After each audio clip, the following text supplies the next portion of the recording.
नमस्कार। चलिए अब आगे का कुछ पार्ट देखते हैं।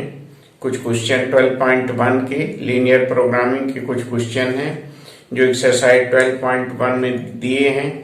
पिछले वीडियो में मैं अनबाउंडेड फिजिबल रीजन के विषय में बात कर रहा था, तो इसमें सबसे पहले मैं एक क्वेश्चन देखता हूं अनबाउंडेड का। ये क्वेश्चन नंबर 4 है जो कि आपके एक्सरसाइज 12.1 में दिया हुआ है पेज 514 पर। तो क्वेश्चन नंबर 4,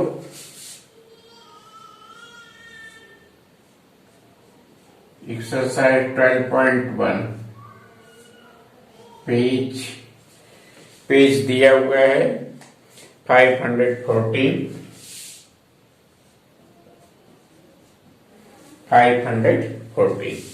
तो एक क्वेश्चन दिया हुआ है,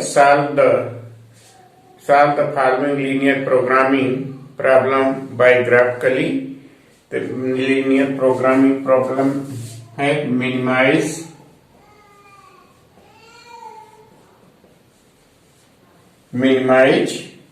z equal to 3x plus 5y 3x plus 5y subject to constraint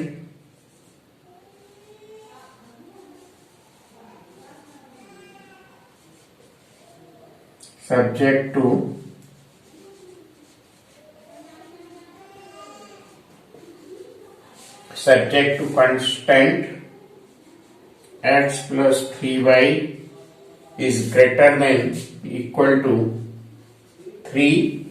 first है। Second, x plus y is greater than equal to 2 second, and x is greater than equal to 0, y is greater than equal to 0। एक question दिया हुआ है, तो इस question को हमें करना है। ठीक, तो इस क्वेश्चन को हम करते हैं। इस क्वेश्चन में हमें ग्राफ प्लॉट करना है और सॉल्व करना है।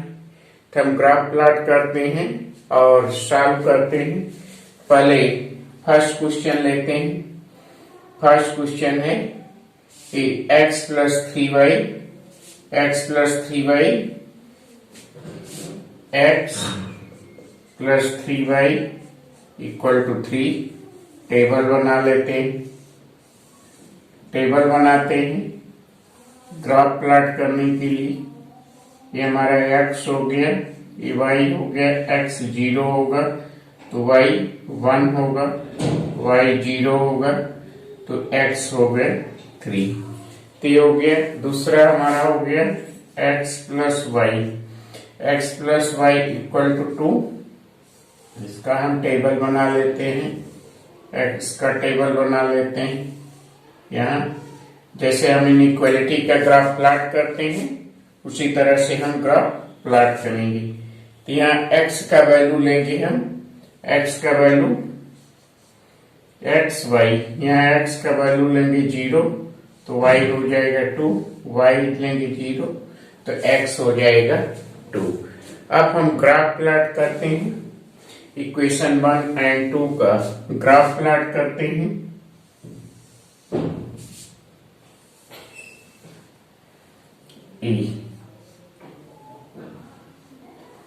ये हमारा x एक्सेस हो गया,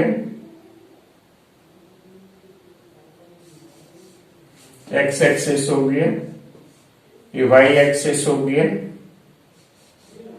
x डैश y डैश 0.0 हो गया। हम ग्राफ प्लॉट करते हैं। 1 2 3, ये हो गया 1 2 3। ये पॉइंट हम कंसीडर किए।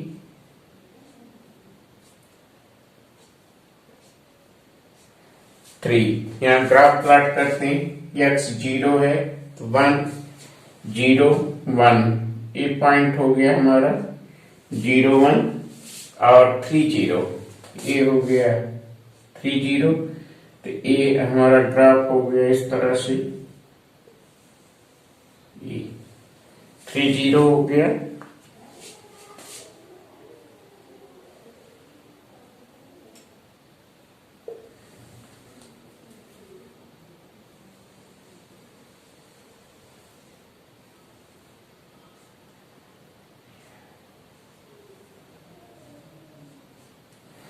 ए हो गया, ए इक्वेशन फर्स्ट लाइन का इक्वेशन हो गया हमारा। अब सेकेंड लाइन का x plus y equal to 0 0 2, ये हो गया, एंड 2 0, ये हो गया हमारा ग्राफ। तो ये हम ग्राफ प्लॉट करते हैं।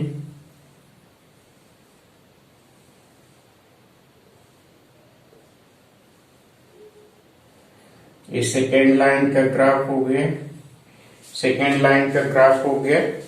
अब हम देखते हैं कि रीजन, किस रीजन में ये बाउंड होगा, किस रीजन में ये बाउंडेड होगा। ग्राफ को देखते हैं। तो अगर हम ग्राफ को देखें तो x और y के स्थान पर 0 0 रखें तो ये 0 0 is greater than equal to 3, 0 0 is greater than equal to 3, not satisfied, इसलिए shading is away from the origin। तो this is away from the origin in the first line, मतलब हमारा ग्राफ का डायरेक्शन जो होगा ये होगा away from the origin। इस तरह से ग्राफ का डायरेक्शन होगा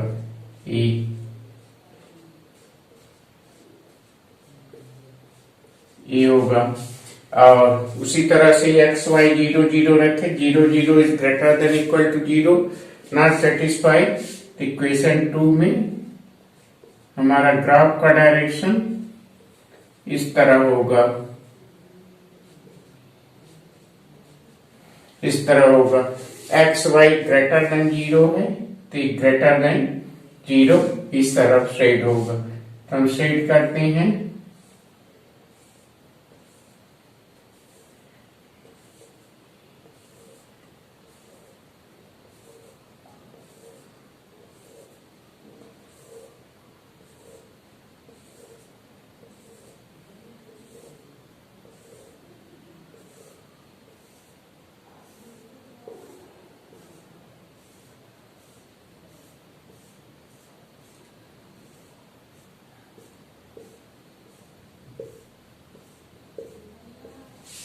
ये हमारा फिजिबल रीजन हो गया, ये फिजिबल रीजन हो गया और फिजिबल रीजन हो गया, ये सभी फिजिबल रीजन हो गया हमारा।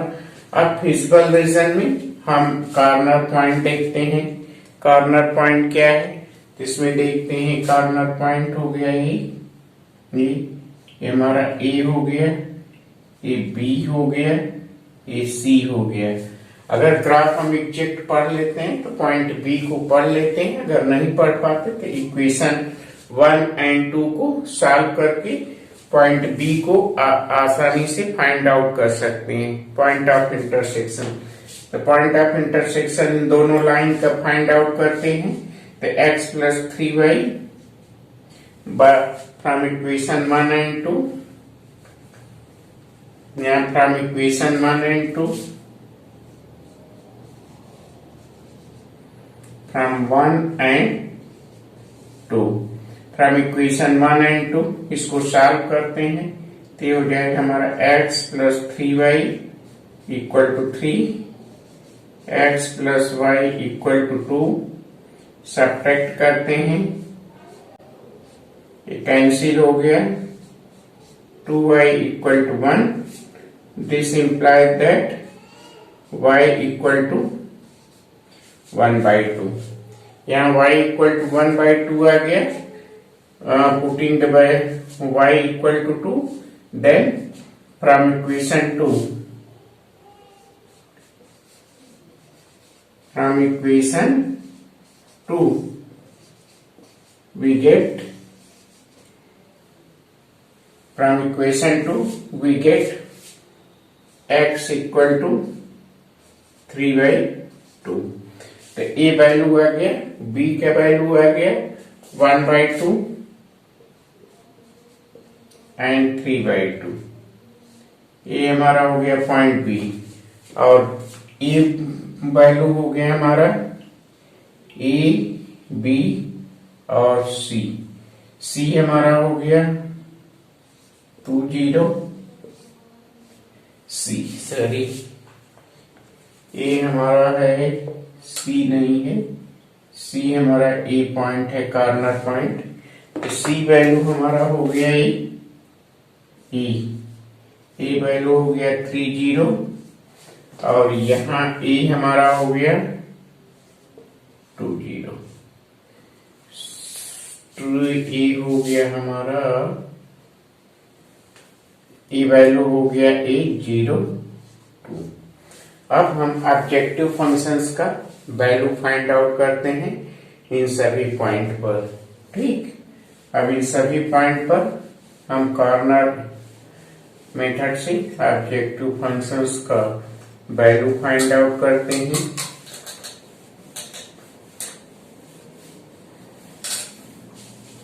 मिनिमाइज के लिए अब कॉर्नर पॉइंट लेते हैं और जेड फंक्शंस कंसीडर करते हैं ताकि हमें वैल्यू फाइंड आउट करनी।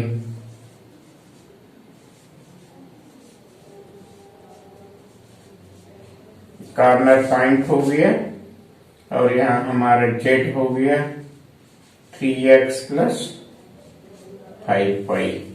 ये हो गया कॉर्नर पॉइंट। तो सबसे पहले हम कॉर्नर पॉइंट ए कंसीडर करते हैं। ये हमारा क्या है, 0 और 2।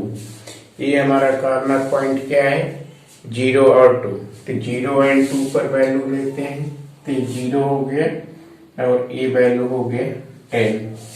बी लेते हैं, बी हमारा 1/2 है और 3/2 है।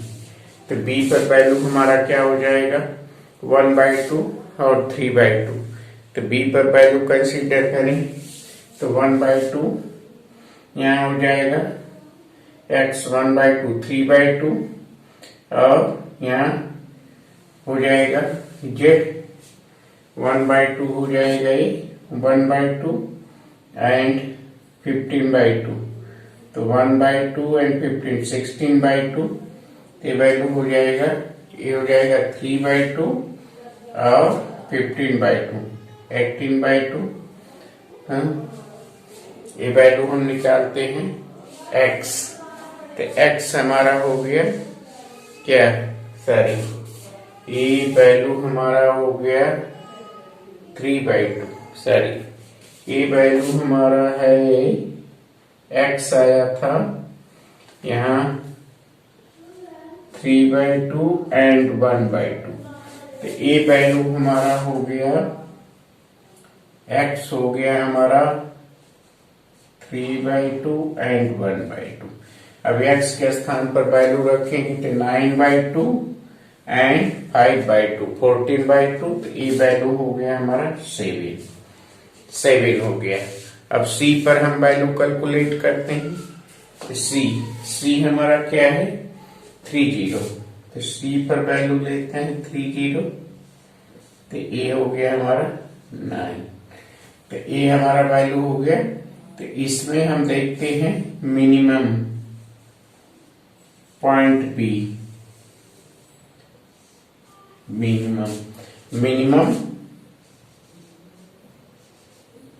मिनिमम जेड हो गया हमारा 7 और पॉइंट ऑफ मिनिमम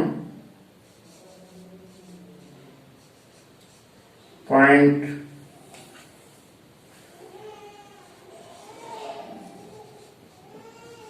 अब मिनिमम x हो गया हमारा 3/2 और y हो गया 1/2।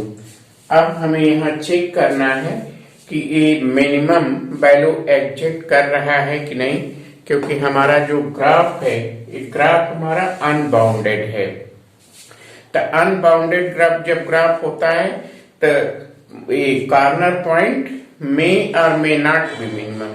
the corner point may be minimum or maximum. The corner point may be minimum. Here is the corner point may be minimum. How will you check this point? How will you check the point B is the minimum? हम ये कैसे check करेंगे कि point B minimum है?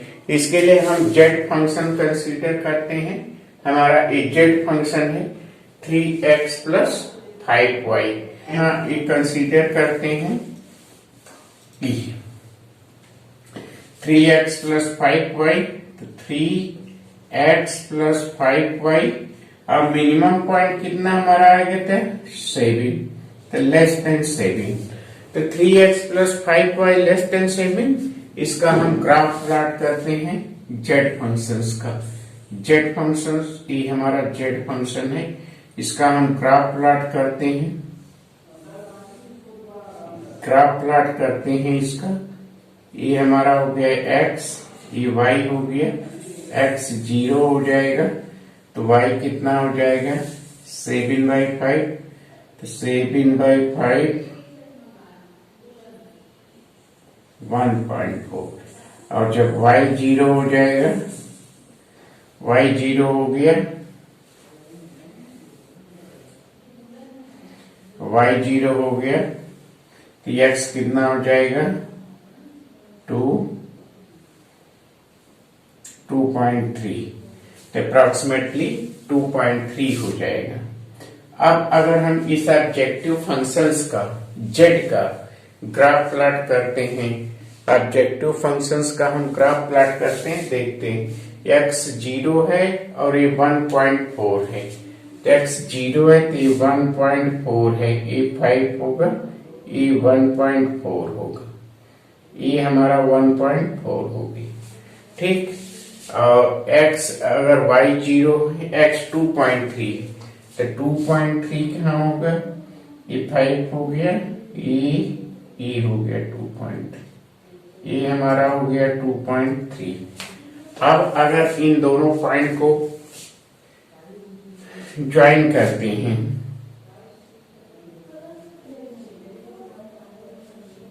ये हमारा हो गया z फंक्शंस हो गए. तो इन दोनों पॉइंट को अगर हम ज्वाइन करते हैं तो ये हमारा फंक्शन हो गया z, ये हमारा हो गया z. हम देखते हैं कि क्या z फिजिबल रीजन से, फिजिबल रीजन का कोई पॉइंट कॉमन है. आप यहाँ देखिए z फंक्शन जो पास हो रहा है, ये हमारा z फंक्शन से ये z फंक्शंस की लाइन है. तो z फंक्शंस जिस लाइन से पास हो रही है, फिजिबल रीजन हमारा ए है. तो फिजिबल रीजन का कोई भी पॉइंट कॉमन नहीं है, इसलिए हम कह सकते हैं कि पॉइंट बी के अतिरिक्त और कोई पॉइंट फिजिबल रीजन का ओपन हाफ इंटरवल में कॉमन नहीं है. तो हम कह सकते हैं कि मिनिमम पॉइंट में z function is minimized. Minimum point exit must be exit in this.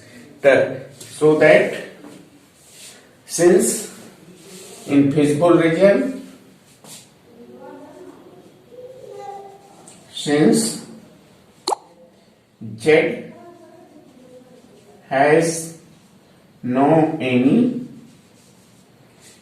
common point,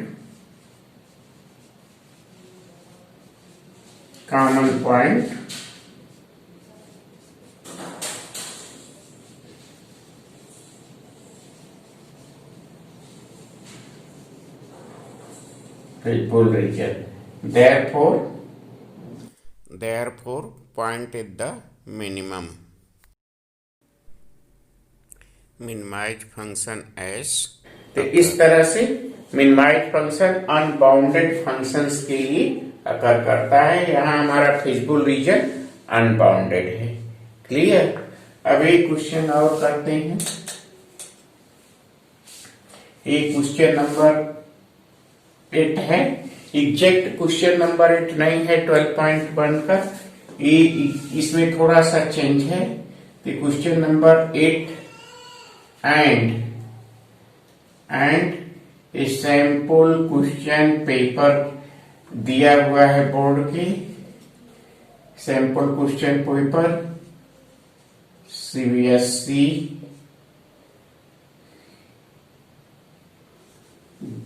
20 और 21।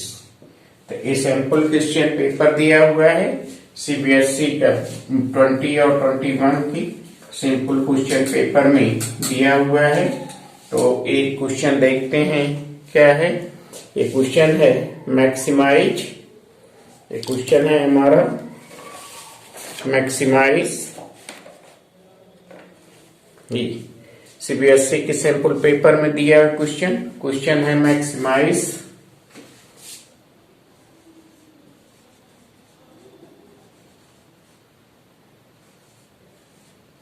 Maximise z equal to 3x plus y है। आपके एनसीईआरटी बुक में x प्लस 2y दिया हुआ है। सीबीएसई ने जो सैंपल क्वेश्चन पेपर में दिया है इसको थोड़ा सा स्लाइटली चेंज कर दिया है, z equal to 3x plus y कर दिया है, नहीं बाकी सभी कांस्टेंट क्वेश्चन नंबर 8 की तरह है। Subject to constant, subject to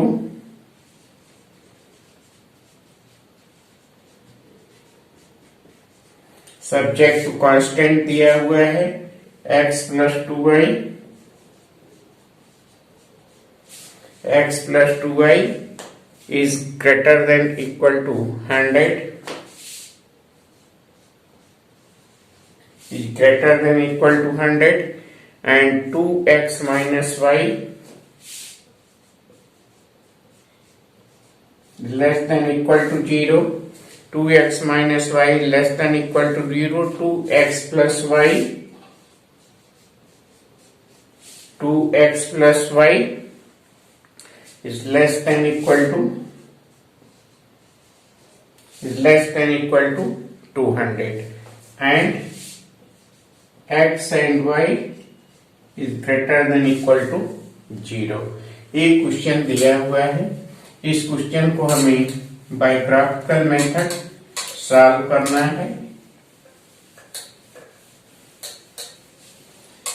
चलिए देखते हैं इसका कैसे हम ग्राफ प्लॉट करते हैं। ये हमारा हो गया 1, ये हो गया 2, ये हो गया 3, ठीक 1 2 3।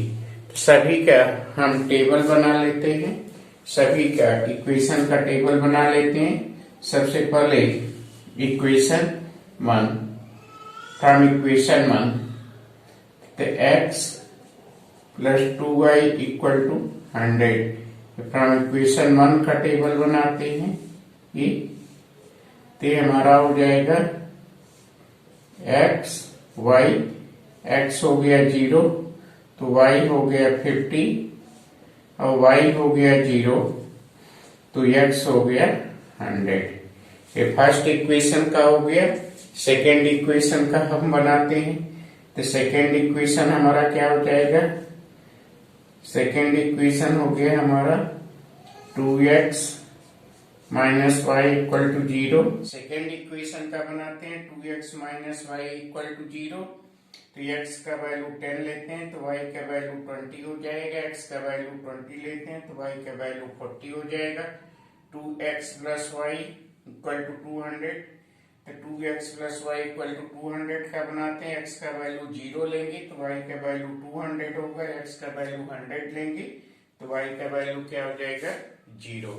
अब हम ग्राफ प्लॉट करते हैं। यहाँ बनाते हैं x एक्सिस बनाते हैं और यहाँ ये प्लॉट करते हैं y एक्सिस का ग्राफ। तो ये हमारा पॉइंट O हो गया। अब हम ग्राफ प्लॉट करते हैं। हमें x एक्सिस पर मैक्सिमम 100 पॉइंट चाहिए और y एक्सिस पर 2। तो ये हमारा हो गया 10 10 20 30 40 50 60 70 80 90 एंड 100। ये हम 100 लेते हैं पॉइंट और यहाँ अब वाई एक्सिस पर 200 चाहिए हमें, तो 20 पॉइंट लेते हैं। ये हमारा हो गया 20, ये हो गया 40, 60, 80, ये हो गया 100, ये हो गया 120, 140, 160, 180, ये हो गया हमारा 200, ये पॉइंट हो गया 200। तो इस तरह से हम पॉइंट कंसीडर कर लेते हैं। ठीक, पॉइंट कंसीडर कर ले तो हम ग्राफ प्लॉट कर लेते हैं। ठीक, तो सबसे पहले हम लेते हैं 0 और 50। 0 और 50, तो 0 एक्स एक्सिस 0 है, वाई एक्सिस 50 है, तो ए पॉइंट होगा हमारा 0 और 50। 0 और 50 और 100 एंड 0, तो 0 एंड 50 एंड 100 एंड 0 ए। तो फर्स्ट लाइन का ग्राफ जो होगा ये हमारा होगा ग्राफ ई। ये फर्स्ट लाइन का ग्राफ हो गया हमारा, ये फर्स्ट लाइन का ग्राफ हो गया।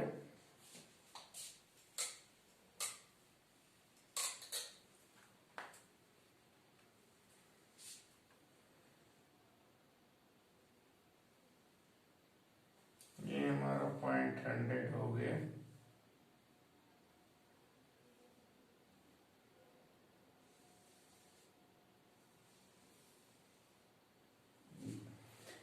ये हमारा हो गया फर्स्ट लाइन का ग्राफ, इक्वेशन हो गया हमारा फर्स्ट लाइन का ग्राफ। ठीक, अब सेकेंड लाइन का ग्राफ हमारा है x10 है, y20, x10 है, y20 और 20 है, तो ये हमारा हो जाएगा 40, ये 20 है तो ये 40 हो जाएगा, ये 10 है तो 20 हो जाएगा। तो इस तरह से ग्राफ हमारा हो जाएगा ये। तो ये ग्राफ हो गया हमारा सेकेंड लाइन का, सेकेंड लाइन का ग्राफ हो गया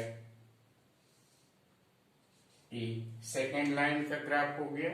और थर्ड लाइन का ग्राफ है 0 to 200, तो 0 to 200 ए पॉइंट हो गया हमारा 0 to 200, यहाँ ए पॉइंट हो गया हमारा 0 to 200 और 0 to 200 है और 100 to 0 है, तो 100 to 0 ये सेम पॉइंट 100 to 0। तो ये हमारा ग्राफ हो जाएगा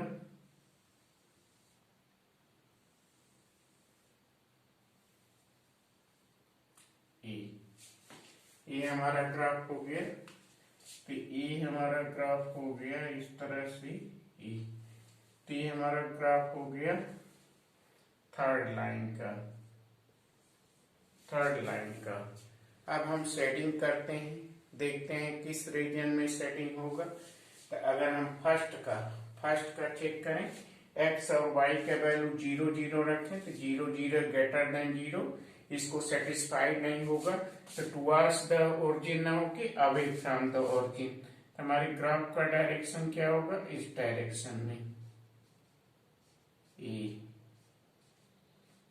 ग्राफ इस डायरेक्शन में होगा और 2x माइनस वाई 0 0, तो less than origin, less than origin मतलब टुवर्ड्स द ओरिजिन। या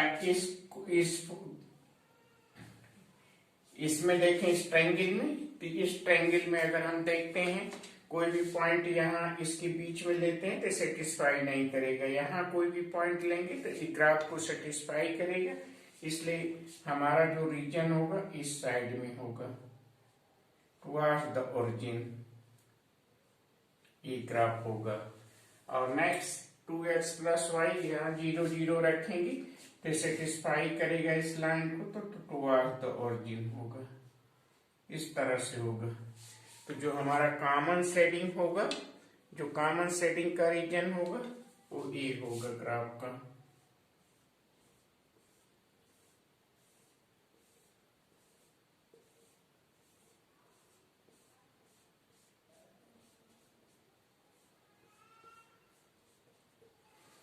अभी कॉर्नर पॉइंट हमारा हो गया, इसमें कॉर्नर पॉइंट हमारा हो गया,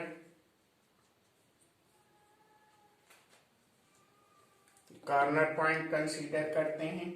तो कॉर्नर पॉइंट कंसीडर करते हैं तो हमारा पॉइंट ए हो गया, ये बी हो गया, ये सी हो गया, ये डी हो गया। तो हमारा जो कॉर्नर पॉइंट हो गया ए बी सी डी। तो पॉइंट ए और बी तो हमें मालूम है, सी और D. To find the point C and D, C and D को फाइंड आउट करने के लिए हम सॉल्व कर लेंगे। तो सी एंड डी को फाइंड आउट करने के लिए हम इक्वेशन को सॉल्व कर लेंगे। सी एंड डी को फाइंड आउट करने के लिए हम इक्वेशन को सॉल्व करेंगे फ्रॉम इक्वेशन 1 and 2। फ्रॉम यहां देखते हैं, from equation 1 and 2 we get 1 and 2 को हम सॉल्व करेंगे। 1 and 2 को सॉल्व करेंगे तो y का वैल्यू, x का value, we get x equal to 20 and y equal to 40।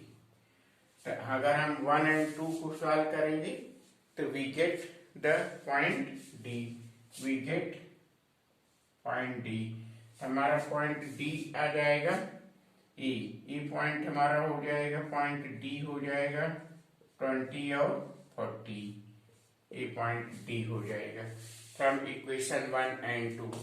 And from equation 2 and 3, अगर 2 and 3 को सॉल्व करेंगे, इसको 2 and 3, तो from 2 and 3, from equation 2 and 3 we get 2 and 3, equation 2 and 3 को सॉल्व करेंगे तो we get पॉइंट सी। हमारा point सी हो जाएगा। 2 and 3 को अगर हम सॉल्व करेंगे तो पॉइंट 3 हो जाएगा हमारा, x हो जाएगा 50 और y हो जाएगा हमारा 100। तो ए पॉइंट हमारा हो जाएगा 50 और 100। अब मैक्सिमम वैल्यू हम फाइंड आउट करते हैं कि मैक्सिमम वैल्यू क्या है। तब मैक्सिमम वैल्यू फाइंड आउट करते हैं यहाँ कॉर्नर मेथड से।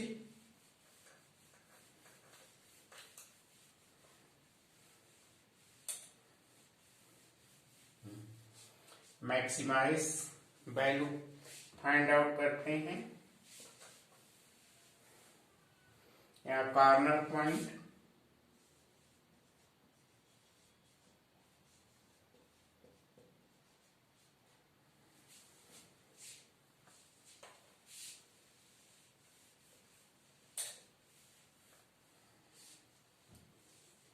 यहाँ कॉर्नर पॉइंट फाइंड आउट करते हैं।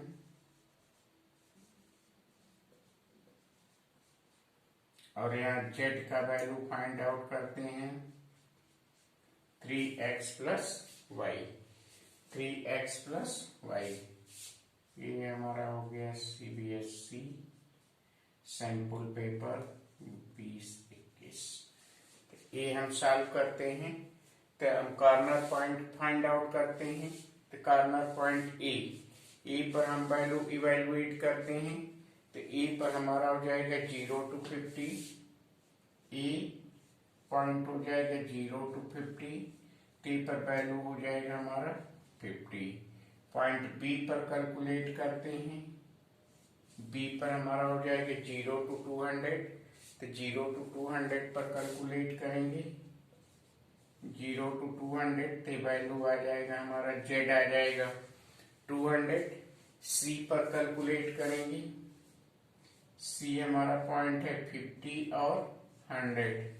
तो 50 एंड 100 पर कैलकुलेट करेंगे तो 150 एंड 250 हो जाएगा, 250 हो गया। ठीक, तो 50 कैलकुलेट करेंगे तो हो जाएगा 250 हो गया। फिर इसके बाद अब हम इवेलुएट करेंगे डी पर। डी पर इवेलुएट करेंगे तो ये हो गया हमारा 20 to 40। डी हमारा 20 to 40 आया है, तो 20 और 40 पर इवेलुएट करेंगे तो हो जाएगा 60 एंड 40 100। तो हमारा मैक्सिमम वैल्यू हो जाएगा ये, सॉरी, तो हमारा मैक्सिमम वैल्यू हो